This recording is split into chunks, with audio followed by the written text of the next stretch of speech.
जय शिवराय मंडळी. आत्ता मी शिक्रापूरमध्ये तर काम होतं थोडं ॲडव्हर्टाईजचं, त्या संदर्भात आले होते. पण शिक्रापूरमध्ये आले आणि शिक्रापूरचा हा जो चौक आहे, ह्या चौकात आल्यानंतर माझ्या जुन्या आठवणी मला आठवल्या. म्हणून म्हणलं बसले गाडीत बोर होते तर जरा तुमच्या बरोबर शेअर करू, तेवढं छान वाटतं जरा.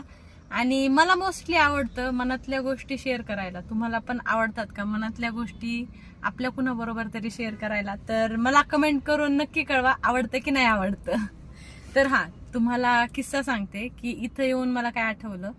तर मला आठवलं असं की अमृत आणि मी आमच्या लग्नाच्या आधी फर्स्ट टाइम आम्ही बाईकवरती दोघांनी प्रवास कोणता केला असेल तर हा शिक्रापूरचा.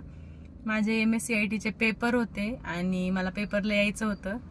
तर एक तर पूर्ण ऑकवर्ड सिच्युएशन होती त्याच्याबरोबर यायचं, कारण बोलायचं वगैरे आम्ही, पण ते पण आम्ही बोलायचो कसं, आम्ही मोस्टली म्हणजे आम्ही लग्नाच्या आधी मेसेजवरतीच बोललोय. आम्ही कॉलवरती चुकून कधीतरी बोलायचो. तर मेसेजवरती आम्ही बोलायचो आणि त्याला कळलं की MSCIT पेपर आहे.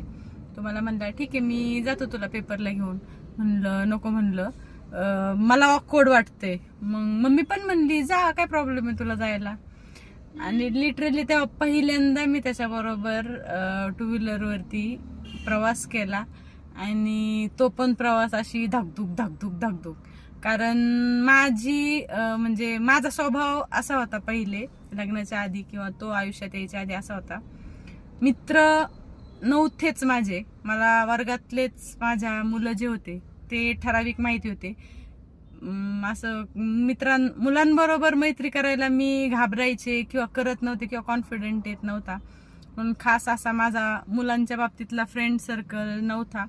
आणि तो आला, एक मित्र बनून आला. मग ती सिच्युएशनच वेगळी होती.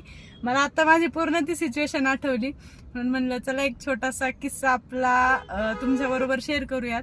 आणि मला कमेंट करून कळवा की आमच्या लाईफ मधले असे काही ठराविक किस्से किंवा तुम्हाला पाहायला आवडेल का.